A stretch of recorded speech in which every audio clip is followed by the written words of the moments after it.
السلام علیکم دوستوں، آپ کا آن لائن ایجوکیشن میں استقبال ہے۔ آج ہم CTET کے اردو کا سبجیکٹ کا چیپٹر 5 سیکھنے والے ہیں، جس کا نام ہے لینگویج اسکلز یعنی زبان کی مہارتیں۔ سب سے پہلے ہم دیکھیں گے کہ زبان کی مہارتیں کیا ہیں، اس کے بارے میں پوری معلومات حاصل کریں گے۔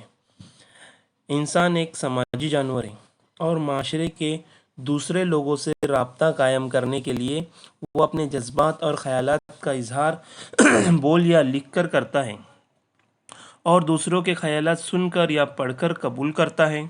اس طرح بولنا اور لکھنا زبان کی دو اظہاری مہارتیں یا پیداوار ہے۔ ان دو ذرائع سے ہم اپنے خیالات کا اظہار کر سکتے ہیں، اور زبان کی صرف دو اخذ مہارتیں ہیں، سننا اور پڑھنا۔ ان دو ذرائع سے ہم دوسروں کے خیالات یا الفاظ کو قبول کر سکتے ہیں۔ زبان سے متعلق ان چاروں مہارتوں کو استعمال کرنے کی صلاحیت کو زبان کی مہارت کہا جاتا ہے۔ ان کی ترقی اور ان میں مہارت حاصل کرنا زبان کی تعلیم کا مقصد ہے۔ زبان کی تعلیم کے لیے درکار چاروں مہارتیں ایک دوسرے سے مربوط یعنی جڑی ہوتی ہیں۔ ہر مہارت کی نشو و نما کا انحصار کسی نہ کسی طریقے سے ایک دوسری مہارتوں پر ہوتا ہے۔ زبان کی چاروں مہارتیں ترتیب سے نہیں سیکھی جاتی، بلکہ سب بیک وقت سیکھی جاتی ہیں۔ جیسے کہ بچہ سننے کے ساتھ ساتھ بولنا بھی سیکھتا ہے، پڑھنے کے ساتھ ساتھ لکھنا بھی سیکھتا ہے۔ زبان کی چار بنیادی مہارتیں ہیں۔ پہلا سننا یعنی سماعت، مراٹھی میں سے کہتے ہیں شراون یعنی انگلش میں لسننگ۔ دوسرا ہے بولنا یعنی زبانی اظہار، اسپیکنگ واچن۔ تیسرا ہے پڑھنا، خواندگی یعنی پٹھن ریڈنگ۔ چوتھا ہے لکھنا، لیکھن رائٹنگ۔ سب سے پہلے سننا، لسننگ اور پڑھنے ریڈنگ کی مہارت کے متعلق خیالات کو سمجھنے سے ہوتا ہے، اس لیے انہیں تحصیلی مہارت، اصولی مہارتیں یا اخذی مہارتیں کہتے ہیں۔ بولنا اور لکھنا کی مہارت کا تعلق اپنی بات اور خیالات کو دوسروں تک پہنچانے اور انہیں متاثر کرنے سے ہوتا ہے، اس لیے انہیں تعمیری مہارتیں اور تخلیقی مہارتیں یا پیداواری مہارتیں بھی کہتے ہیں۔ سننا سب سے پہلی مہارت ہے ہماری سننا، لسننگ، سماعت یعنی سننا۔ زبان کے اکتساب میں سب سے پہلے اور اہم بنیادی مہارتوں میں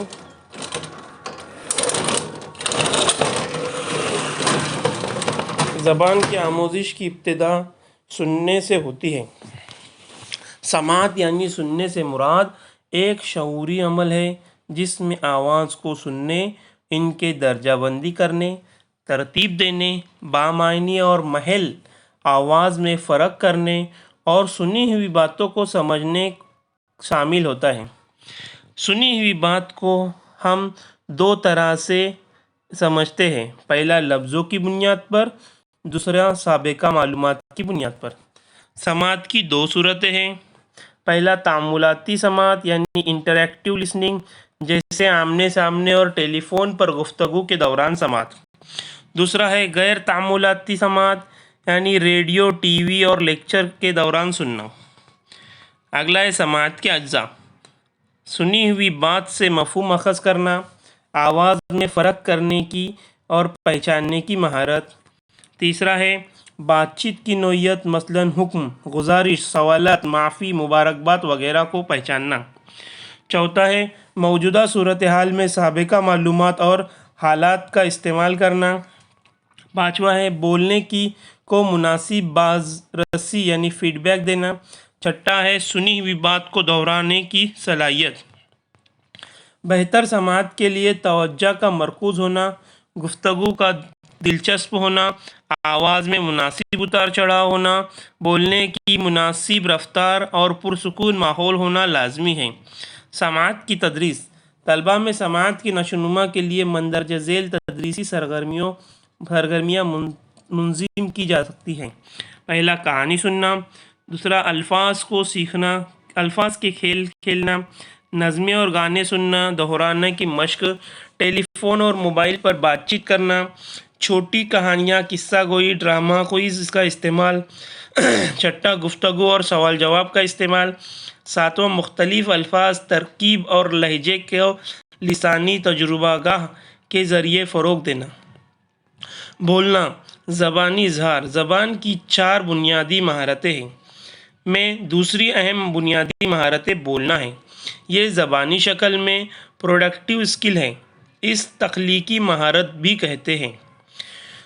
سننے کا رد عمل بولنے کی صورت میں سامنے آتا ہے۔ حالانکہ بولنا یہ فطری طور پر نشوونما پاتی ہے، لیکن سن کر مناسب رد عمل کا اظہار کرنا اور مناسب لب و لہجہ اختیار کرنا بھی ضروری ہے، جس کے لیے بولنے کی مہارت کی تربیت بہت اہمیت کی حامل ہے۔ اس تربیت کے نتیجے میں بلا جھجک اعتماد اور روانی کے ساتھ گفتگو کی صلاحیت پیدا ہوتی ہے۔ درست زبان میں اپنے دل کی بات سادہ اور قابل فہم انداز سے بیان کرنے کی صلاحیت جلا پاتی ہے اور پروان چڑھتی ہے۔ زبانی اظہار کے تحت صرف بولنا ہی شامل نہیں ہے، بلکہ اس میں سوچنے، تخیل، سماعت کے تئیں حساسیت اور تفہیم کا عمل شامل ہے۔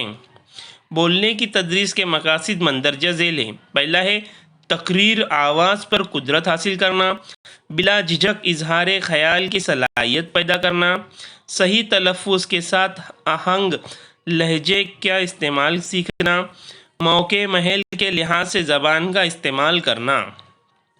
زبانی اظہار کی تدریس کے طریقے: پہلا ہے گفتگو، دوسرا بلند خوانی، تیسرا قصہ کہانی سننا اور دہرانا، چوتھا ہے فرضی کھیل جس میں مختلف کردار ادا کرنا ہو، تصاویر پر گفتگو کرنا ہو، کہانیاں اور تجربات سننا، بحث و مباحثہ، بیت بازی، تہواروں اور میلوں پر تبصرہ کرنا۔ پڑھنا، خواندگی، مطالعہ یعنی ریڈنگ۔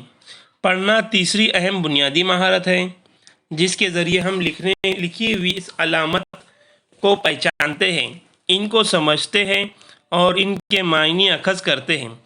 پڑھنے سے مراد صرف لکھے ہوئے الفاظ نہیں بلکہ معنی سمجھنا۔ پڑھنے کے 3 اجزاء ہیں۔ پہلا ہے چھپی ہوئی علامت کو پہچاننا، دوسرا آواز پیدا کرنا، تیسرا خیالات سمجھنا۔ پڑھنا یعنی ریڈنگ کے لیے ماہرین تعلیم نے ریڈنگ کے 5 مرحلے بتائے ہیں، جنہیں 5R کہا جاتا ہے۔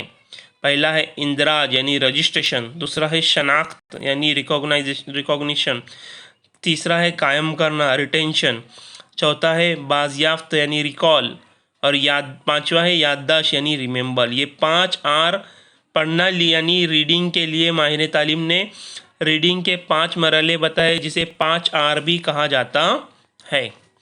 مطالعے کی قسمیں یعنی ٹائپس آف ریڈنگ۔ اسکیمنگ، سرسری مطالعہ، اس کا مقصد اقتباس کے مرکزی خیال سے قاری کو فوری طور پر یا سرسری طور پر متعارف کرانا ہوتا ہے۔ دوسرا ہے اسکیننگ، کسی خاص معلومات کی کھوج بیان کے مقصد سے سرسری مطالعہ یعنی اسکیننگ کہلاتا ہے، جیسے متن میں سے سوالات کے جوابات، کوئی نام، تاریخ یا فارمولا تلاش کرنا اسکیننگ کہلاتا ہے۔ تیسرا ہے عمیق اور وسیع مطالعہ یعنی انٹینسیو ریڈنگ اینڈ ایکسٹینسیو ریڈنگ۔ عمیق مطالعے کا تعلق متن کی گہرائی کے ساتھ مطالعہ کرنے سے ہے، جس میں طباعت شدہ مواد پر لفظ در لفظ غور کرتے ہوئے مطالعہ کیا جاتا ہے۔ اس کا مقصد مفہوم کی تفہیم کے ساتھ زبان کی باریکیوں اور ترکیب کا بھی جائزہ لینا ہوتا ہے۔ دوسری جانب وسیع مطالعے کا تعلق درسی کتاب سے الگ دیگر کتاب کے مطالعے کے لیے متوجہ ہونے سے ہے۔ چوتھا ہے بلند خوانی اور خاموش خوانی۔ متن کی بلند آواز کے ساتھ پڑھنا بلند خوانی ہے۔ ابتدائی جماعتوں میں اس کی کافی اہمیت ہے۔ دوسری جانب خاموش مطالعے میں بغیر کسی آواز کے صرف نظروں سے پڑھا جاتا ہے۔ اس کا مقصد تفہیم اور لفظ اندوزی ہوتا ہے۔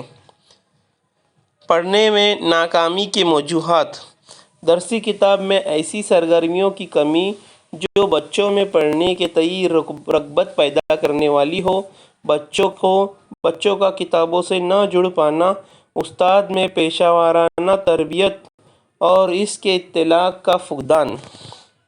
پڑھنے کو فروغ دینے کے طریقے: کلاس میں پرنٹ کا ماحول قائم کریں، مطالعہ طلباء کو تجربات کو تحریر کر لیں اور پھر انہیں جماعت میں پڑھ کر سنائیں۔ طلباء کو اضافی مواد یعنی نصاب سے ہٹ کر کہانیاں اور نظمیں پڑھوائی جائیں۔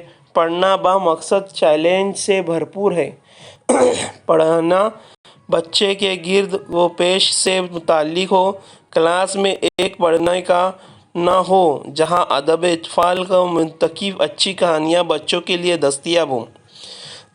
لکھنا تحریر: مخصوص آوازوں کو تحریری شکل دینے کا عمل ہی لکھنا کہلاتا ہے۔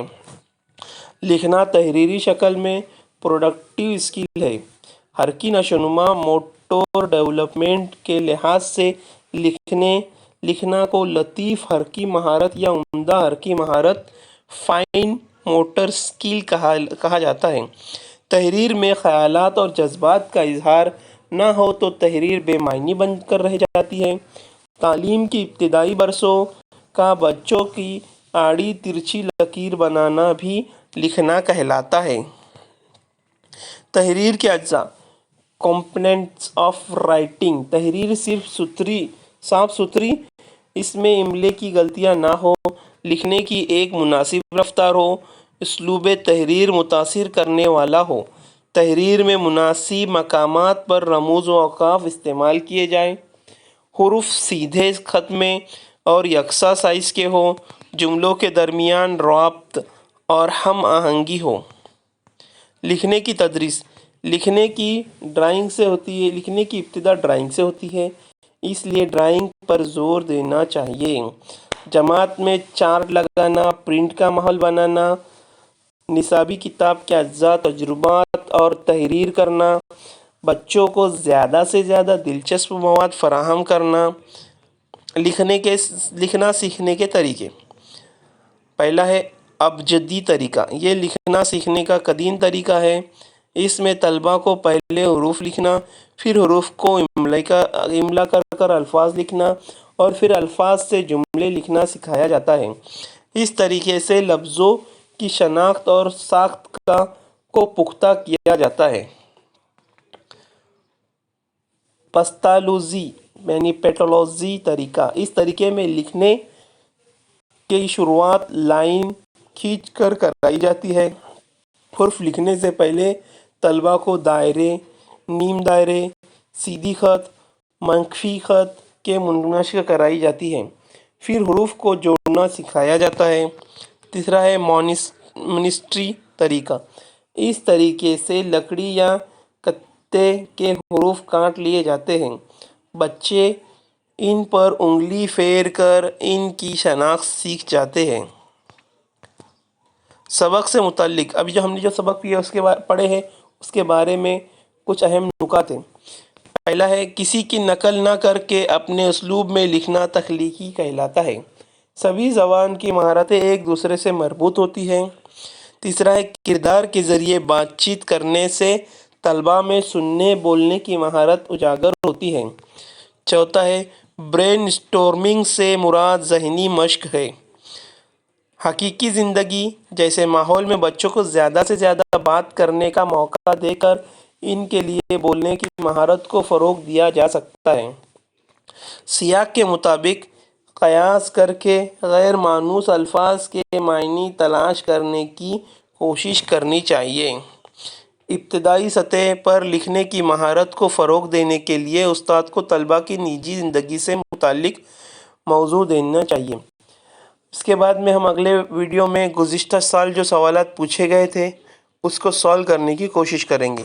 جو ہمارا 5واں جو چیپٹر تھا CTT کا اردو زبان کی مہارتیں، امید ہے آپ کو یہ سبق سمجھ میں آیا ہوگا۔ اس کو بار بار سنیں جس کی وجہ سے آپ کو سمجھنے میں آسانی ہوگی۔ جزاک اللہ۔